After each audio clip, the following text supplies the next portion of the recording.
નમસ્કાર, ગુજરાત ફર્સ્ટના ડિજિટલ પ્લેટફોર્મમાં આપનું સ્વાગત છે। હું છું આપની સાથે વિકાસ મકવાણા। તો આજે એ કહાની વિશે વાત કરીશું। મધ્યપ્રદેશનો આખો આ કિસ્સો છે કે જેમાં આ જે તમે જે ઘર જોઈ રહ્યા છો, આ ઘરમાં એક નહીં, એક કરતાં વધારે લાશ પડી હતી અને એટલા માટે જ પોલીસ આ કેસને આખરે કેવી રીતે સોલ્વ કરી શકે, કોની આ લાશ છે, કોણ હત્યા કરી ગયું, કંઈ ખબર જ નહોતી પડતી। પણ એક આ સીસીટીવી ક્લિપ જેના આધારે રહસ્ય પરથી પડદો ઉચકાયો કે આખરે આમાં કાતિલ કોણ હતું, કેવી રીતે એક કરતાં વધારે લોકોનું કત્લ આ જ ઘરમાં કરવામાં આવ્યું હતું।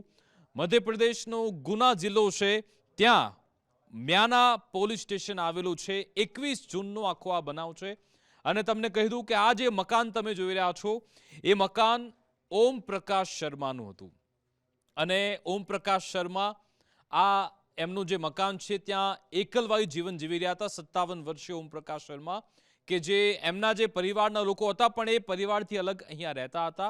સાથે સાથે लिव इन रिलेशनशिप एक महिला पण अवारनवार एमना घरे आवती जती रहती हती। आ बेकग्राउंड छे।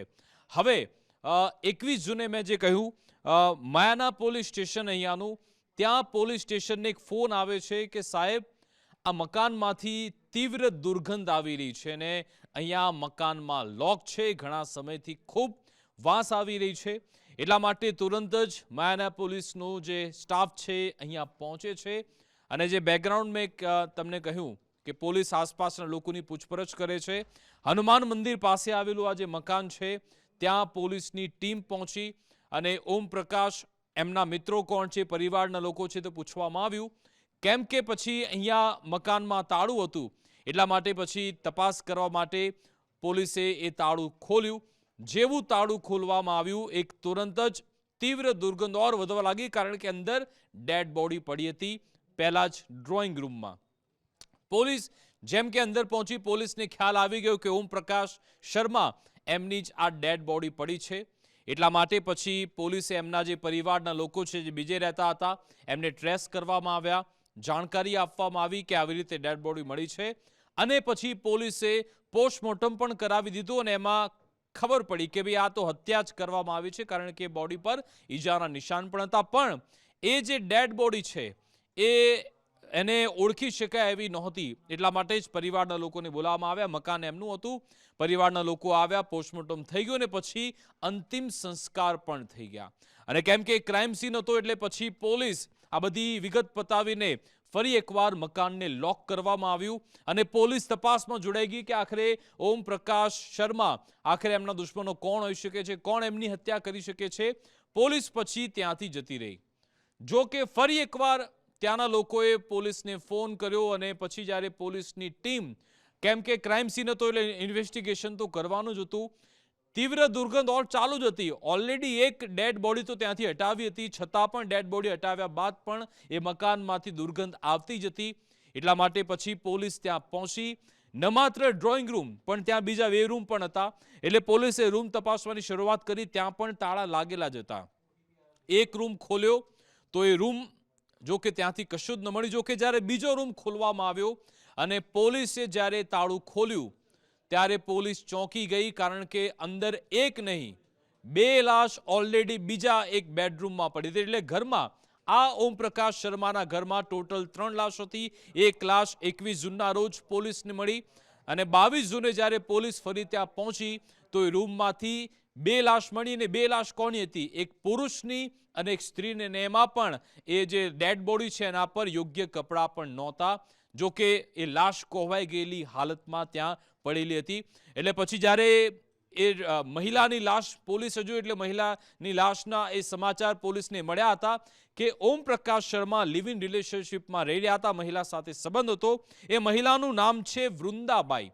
આ વૃંદાબાઈ જેમની સાથે પોલીસની ટીમ એમના જે પરિવારના લોકો છે, વૃંદાબાઈ એમના પરિવારના લોકોને પણ બોલાવવામાં આવ્યા। એનો જે 32 વર્ષીય પુત્ર છે સીતારામ જાટવ, એને બોલાવવામાં આવ્યો કે તમે આ લાશની ઓળખ કરો। એટલે એ સીતારામ જાટવ ઓળખી ગયો કે આ તો મારી જ માતા છે, એમની હત્યા થઈ ગઈ છે। ત્યાંને ત્યાં રડવા લાગ્યો કે આખરે માતા સાથે કેવું આવી રીતે થઈ ગયું। પણ પોલીસ એ તપાસી ન શકી કે આખરે આ બીજી લાશ કોની છે। ગામના લોકોને બોલાવવામાં આવ્યા કે ભાઈ આ બીજી આ લાશ કોની છે, શું એના વિશે તમને કોઈ ખ્યાલ છે? ઓમ પ્રકાશની સાથે અન્ય કોણ કોણ આવતું હતું, કોઈ વિગત છે ખરા? પણ કોઈએ કશો જવાબ ના આપ્યો. પણ એક એવી જાણકારી મળી કે રામકિશન જાટવ કરીને વ્યક્તિ હતા જે ઓમ પ્રકાશના મિત્ર હતા. એમની એજ પણ લગભગ એ સેમ જ હતી. રામકિશન જાટવ એ અવારનવાર ઓમ પ્રકાશ શર્માને મળવા માટે આવતા હતા એવી વિગત મળી. એટલા માટે જ પછી પોલીસે રામકિશન જાટવના જે પરિવારના લોકો છે એમને પણ ટ્રેસ કર્યા, એમને બોલાવવામાં આવ્યા અને આ લાશ બતાવી કે જો તમે ચેક કરો શું આ રામકિશન જાટવ એમની આ લાશ છે. પણ પરિવારના લોકોએ કહ્યું કે આ રામકિશન અમારા સ્વજનની આ લાશ નથી, આ તો અન્ય કોઈની લાશ લાગી રહી છે. એટલે પોલીસ અત્યારે ટેન્શનમાં કે આખરે આ લાશ છે કોની ઘરમાં, એની તપાસ કેવી રીતે કરવી, એના સુધી પહોંચવું કેવી રીતે. એટલા માટે ફરી એકવાર ઓમ પ્રકાશ શર્મા છે એમના પરિવારના લોકોને ત્યાં બોલાવવામાં આવ્યો કે તમે જુઓ કે શું તમારા કોઈ સગા છે, ઓમ પ્રકાશના કોઈ ઓળખીતા છે, તમે આની તપાસ કરી લો. ફરી કારણ કે અંતિમ સંસ્કારને બધું પતાવીને આવ્યા જતા ઓમ પ્રકાશ જે શર્મા છે એમનો પુત્ર કપિલ શર્મા એમને બોલાવવામાં આવ્યો. કપિલ શર્માને જ્યારે ડેડ બોડી બતાવવામાં આવી ત્યારે કપિલ શર્માએ કહ્યું કે આ તો મારા પિતાની લાશ છે, ઓમ પ્રકાશ શર્માની લાશ છે. જી હા, જે ડેડ બોડી એ સમજીને એમણે અંતિમ સંસ્કાર કરી નાખ્યા હતા કે આ મારા પિતા છે. હકીકતમાં અંદર બેડરૂમમાંથી જે લાશ મળી એ લાશ જ એના પિતાની હતી, કેમ કે ઓમ પ્રકાશના ગળામાં એક ચાંદીની ચેન પણ હતી. એના કપડા એના આધારે એના પુત્રે એની લાશ ઓળખી બતાવી. પણ હવે સવાલ એ થયો કે જે બેડરૂમમાંથી લાશ મળી હતી ને જેના અંતિમ સંસ્કાર આ લોકોએ કરી નાખ્યા ઓમ પ્રકાશ સમજીને, હવે લાશ કોની? એટલે માટે તાળો મેળવવામાં આવ્યો કે રામકિશન જાટવ છે એના પછી DNA તપાસવામાં આવ્યા અને ખ્યાલ આવ્યો કે જે મેઇન લાશ પડી હતી, પહેલી ડેડ બોડી જે 21 જૂને મળી હતી એ રામકિશન જાટવની હતી. પરંતુ પરિવારના લોકોએ ઓમ પ્રકાશની સમજીને એના અંતિમ સંસ્કાર કરી નાખ્યા. જો કે પછી એક ખ્યાલ આવી ગયો કે એટલે કે 3 ટોટલ લાશ, પહેલી લાશ હતી રામકિશન જાટવની અને અંદર જે રૂમમાં જે એક પુરુષ અને સ્ત્રીની મળી એમાં ઓમ પ્રકાશ શર્મા અને બીજી વૃંદાબાઈ, આ બેની લાશ હતી. એટલે એટલું તો કન્ફર્મ થઈ ગયું. આમાં ઘણા દિવસો વીતી ગયા.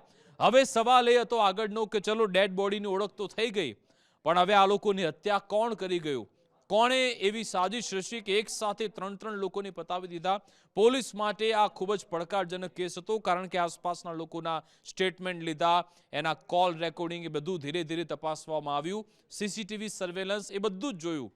જો કે આપણે કહીએ છીએ ને કે આ જ્યારે પણ કાતિલ આવે છે ત્યારે બધું જ પ્લાનિંગ કરીને આવે છે. એના મનમાં તો એમ જ હોય છે કે હંમેશા એક પરફેક્ટ પ્લાન સાથે આગળ ચાલી રહ્યું છે, પણ એ કોઈ એક ભૂલ તો કરી જ નાખે છે. અને ભૂલ કોણે કરી? ભૂલ મેં જેમ કહ્યું કે એક CCTV ક્લિપ, ફક્ત થોડી સેકન્ડની ક્લિપ હતી અને એમાં દેખાયો સુરેન્દ્ર જાટવ નામનો વ્યક્તિ. એ યુવાન છોકરો તો સુરેન્દ્ર જાટવ કે જે CCTV ક્લિપમાં 18 જૂને દેખાય છે. 18 જૂને આ મકાન તરફ જતો એ જોવા મળી રહ્યો છે ને એટલા માટે જ પછી પોલીસે સુરેન્દ્ર જાટવને ઉઠાવ્યો. હવે સુરેન્દ્ર જાટવનું બેકગ્રાઉન્ડ તપાસવામાં આવ્યું તો ખ્યાલ આવ્યો કે જે મહિલા લિવ ઇન રિલેશનશિપમાં રહેતી હતી ઓમ પ્રકાશ શર્મા સાથે, એની બહેનનો સગ્ગો એનો દીકરો છે. એટલે કે આ જે છોકરો પકડાયો છે સુરેન્દ્ર જાટવ, એની માસી થાય છે વૃંદાબાઈ. એટલે આ એક કનેક્શન મળ્યું, એટલા માટે એની આખરી પૂછપરછ કરવામાં આવી હતી. અને સાથે સાથે જાણકારી મળી, કારણ કે એનો જે દીકરો છે વૃંદાબાઈનો, સીતારામ જાટવ, એ બંનેના જ્યારે ફોન તપાસવામાં આવે તો ખબર પડી કે ભાઈ સીતારામ જાટવ એના પણ જે કોલ ડેટા છે એ જ તારીખે એ વિસ્તારમાં જોવા મળ્યા. એટલે વૃંદાબાઈ એનો છોકરો સીતારામ જાટવ એને પણ ઉઠાવવામાં આવ્યો. એટલે કે 2 કઝિન ભાઈઓ, એક સીતારામ જાટવ અને બીજો સુરેન્દ્ર જાટવ, એ બંનેને પોલીસે ઉઠાવ્યા. પોલીસે બંનેની આખરી પૂછપરછ કરી. પહેલા તો બંને ગલ્લા તલ્લા કરી રહ્યા હતા, આગળ પાછળની વાતો કરી, પણ કેમ કે બંને પહેલા અલગ અલગ પૂછપરછ કરી પછી આમને સામને બેસાડવામાં, એકને લાગ્યું કે આ મારું નામ લઈ લેશે, બીજાને લાગ્યું કે આ મારું નામ લેશે. એમાં આ બંને સ્વીકાર્યું કે આ હત્યા અમે જ કરી છે. અને એમની સાથે બીજો ખુલાસો એ પણ થયો કે અમે બંને નહીં, પરંતુ ત્રીજો એક વ્યક્તિ પણ હતો કે જે પણ અમારી સાથે હતો. એટલે કે આ 3 લોકોને જે મારવામાં આવ્યા એમાં આ 3 લોકોનો હાથ હતો, જેમાં સીતારામ જાટવ અને સુરેન્દ્ર જાટવ બંને કઝિન ભાઈઓ. હકીકતમાં એવું હતું કે સીતારામ જાટવ એને એની જે માતા છે એનાથી નફરત એટલા માટે થવા લાગી હતી કારણ કે માતા ઓમ પ્રકાશ સાથે લિવિનમાં રહેતી હતી. ગામના લોકો અનાપ-શનાપ વાતો કરી રહ્યા હતા અને સાથે સાથે સીતારામ જાટવ એના પોતાના લગ્ન પણ થઈ ગયા હતા, એનો એક પરિવાર પણ હતો. પણ કેમ કે એની જે માતા છે એના આવા સંબંધ હતા, એની જે વાઇફ છે એ એને છોડીને જતી રહી એની માતાના કારણે કે તારી માતા આવા સંબંધ ધરાવે છે, મારે પણ સાંભળવું પડે છે, એના કારણે ગુસ્સો થતો હતો અને છેલ્લા ઘણા સમયથી એના મનમાં એ ગુસ્સો ચાલી રહ્યો હતો. અને એટલા માટે જ એ લોકો એક પ્લાનિંગ કરે છે. મેં જે વાત કરીને કે ત્રીજો વ્યક્તિ સુરેન્દ્ર જાટવ અને સીતારામ જાટવ એ બંને એક એવા ત્રીજા વ્યક્તિને 18 જૂને આ મકાનમાં મોકલે છે. આ મકાનમાં શું થઈ રહ્યું હતું? એ મકાનમાં 18 જૂને એક દારૂની પાર્ટી ચાલી રહી હતી અને જેમાં ઓમ પ્રકાશ શર્મા અને એમની સાથે રિલેશનમાં રહેનાર વૃંદાબાઈ એ પણ દારૂ પીતી હતી અને રામકિશન જાટવ, આ ત્રણેય લોકો બેસીને દારૂ પી રહ્યા હતા. અને પછી ત્રીજો એ વ્યક્તિ એ પણ એ દારૂની મહેફિલમાં પહોંચે છે કેમ કે એ પણ આ લોકોને ઓળખતો તો એ પણ સર્કલમાં બેસી જાય છે, દારૂ મસ્ત મજાનો પીવે છે. પછી એ લોકો સીતારામ જાટવ અને સુરેન્દ્ર જાટવ એ બંનેને પણ બોલાવી દે છે, બંને કઝિન ભાઈ. એટલે કે ટોટલ ઘરમાં એ સમયગાળા દરમિયાન 6 લોકો બેસીને દારૂ પી રહ્યા હતા. એટલે કે એ માતાની પુત્ર એ પણ એક માતા કે જેનો સંબંધ ચાલી રહ્યો છે બીજા પરપુરુષ સાથે અને એની સામે જેનો દીકરો બેઠો છે, બધા બેસીને દારૂની મજાની મસ્ત મહેફિલ માણી રહ્યા છે 18 જૂનના રોજ. પણ આ લોકોને તો ખબર હતી સીતારામ જાટવને એ લોકો કે આપણે તો એક ક્રાઇમ કરવાનો જ છે. પણ કેમ કે ઓમ પ્રકાશ કે પછી વૃંદાબાઈ એમને ખ્યાલ નહોતો કે આવું કંઈક થવા જઈ રહ્યું છે. આ લોકોએ પ્લાનિંગ અનુસાર એક ઝઘડાની શરૂઆત કરી, માથાકૂટ કરી. બરાબરનો દારૂ પીને પછી એ લોકોએ માથાકૂટની શરૂઆત કરી જેમાં સીતારામ જાટવ કે જે નામ છે ઓમ પ્રકાશ કે જે પોતાની માતા સાથે સંબંધ ધરાવે છે એની સાથે માથાકૂટ કરવા લાગ્યો અને એમાં જોરદાર ઝઘડો થવા લાગ્યો. જો કે એ દરમિયાન રામકિશન એમણે દરમિયાનગીરી કરી કે તમે આ બધું ભૂલી જાઓ, અત્યારે આપણે મહેફિલ માણી રહ્યા છે, દારૂની પાર્ટી કરી રહ્યા છે, તમે અત્યારે આ બધું ભૂલી જાઓ, કોઈ ઝઘડા કરવાની જરૂરિયાત નથી. અને એટલે જ જ્યારે મામલો શાંત પાડવાનો પ્રયત્ન થયો એ સમયગાળા દરમિયાન ઓમ પ્રકાશ શર્મા અને આ વૃંદાબાઈ બીજા રૂમમાં જતા રહ્યા. ત્યાં રૂમમાં એ લોકો ત્યાં પહોંચી ગયા અને આ તરફ જે સમજાવટનો મામલો ચાલી રહ્યો હતો, એક ત્રીજો વ્યક્તિ અને સીતારામ જાટવ અને સુરેન્દ્ર જાટવ, આ 4 લોકો બેસીને ફરી એકવાર દારૂ પીવા લાગ્યા. અને જો કે ફરી એકવાર જ્યારે મહેફિલ શરૂ થઈ, માથાકૂટ ઓર વધવા લાગી અને પછી જે વૃંદાબાઈનો છોકરો છે સીતારામ જાટવ એ અન્ય રૂમમાં પહોંચે છે જ્યાં એની માતા ગઈ હતી. એ જોરથી દરવાજો ખોલે છે અને જ્યારે દરવાજો ખોલે છે ત્યારે જુએ છે કે ઓમ પ્રકાશ અને એની માતા વૃંદાબાઈ એ ત્યાં કઢંગી હાલતમાં હતા, આપત્તિજનક સ્થિતિમાં હતા અને બંને એકબીજાની નજીક આવી ગયા હતા.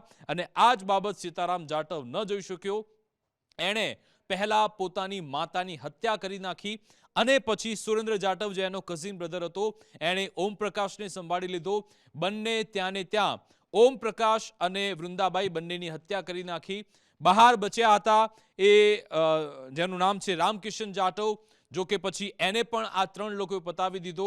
એટલે કે આ 3 લોકોની હત્યા આવી રીતે આ અન્ય 3 લોકો દ્વારા કરવામાં આવી હતી. અને આ લોકો પહેલાથી જ એટલા માટે પ્લાનિંગ કરીને આવ્યા હતા કે આપણે સીસીટીવીમાં આવવાનું નથી. એટલે કે સીતારામ જાટવ અને અન્ય બીજો વ્યક્તિ એ લોકો તો બચી ગયા, પણ કેમ કે સુરેન્દ્ર જાટવ એ એક નાની ક્લિપમાં સીસીટીવીમાં ફસાઈ ગયો અને પછી પોલીસને ખ્યાલ આવ્યો કે આ સીતારામ જાટવ ત્યાંથી પસાર થઈ રહ્યો છે, એની પૂછપરછ થઈ અને આખો જે ક્રાઇમ કરવામાં આવ્યો તેના પરથી પડદો ઉંચકાયો છે. હવે તમામની ધરપકડ થઈ ગઈ છે. જો કે હજુ પણ એક વ્યક્તિ એને ઝડપવાનો બાકી છે. પણ આ આડા સંબંધમાં કેવી રીતે 3 લોકોની હત્યા થઈ ગઈ છે આપણે આમાં જોઈ શકીએ છીએ. પણ આમાં પોલીસ ખૂબ ચક્રાવે ચડી હતી. જો કે સીસીટીવી એનાલિસિસ અને સાથે સાથે મોબાઈલ ડેટા એનાલિસિસ એના આધારે પોલીસ આ ક્રાઇમને ડીકોડ કરી ચૂકી છે. જો કે હજુ પણ આવનારા સમયમાં વધુ કેટલાક ખુલાસા થઈ શકે છે, કારણ કે શું આ ફક્ત 3 યુવકો જ હતા કે પછી અન્ય લોકોએ પણ તેમની મદદ કરી હતી એ વિશે પણ તપાસ કરવામાં આવનાર છે. આવનારા સમયમાં વધુ કેટલાક ખુલાસા પણ થઈ શકે છે. તો ખેર, આ એક કહાની હતી કે જેમાં ઘરમાં એક કરતાં વધારે લાશ પડી હતી. એક પરફેક્ટ ક્રાઇમને અંજામ આપવામાં આવ્યો. જો કે આ ટેકનોલોજીના આધારે એક ક્રાઇમ ડીકોડ થઈ ચૂક્યો છે. તો અમારી વિશેષ રજૂઆતમાં બસ આટલું જ. આપ જોતા રહો ગુજરાત ફર્સ્ટ ન્યૂઝ. નમસ્કાર.